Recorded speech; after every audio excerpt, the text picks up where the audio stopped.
And all of this happening outside of a Project Greenlight location, meaning that Detroit police have direct access to the video. What they're still looking for, however, is a killer in custody.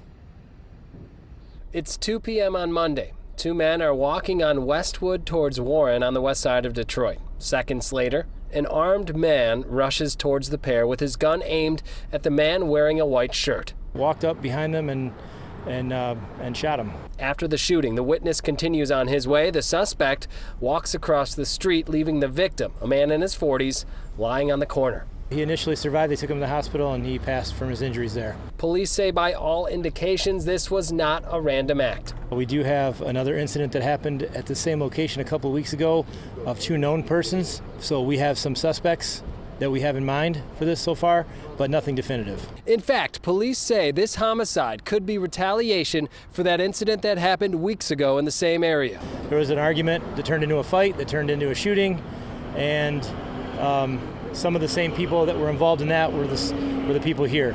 Police processed the scene for evidence, but are hoping by releasing a portion of the video of the crime, it will lead to an arrest in this case. A crime of passion type situation where they're upset about something for some reason, and it seems like they were going to do what they were going to do.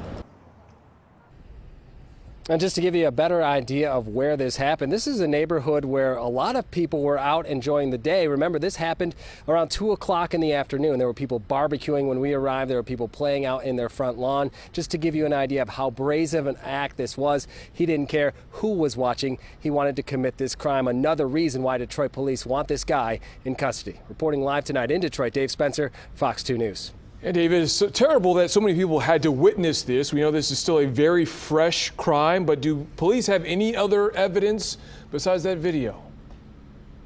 Yeah, you mentioned witnesses. That's basically what they're leaning on now. They said they talked to a number of people who had a bird's eye or a direct view of what took place here. They're hoping that they have a good idea of who this person is. It's just a matter of tracking him down. That's why they need anyone with information to give them a call.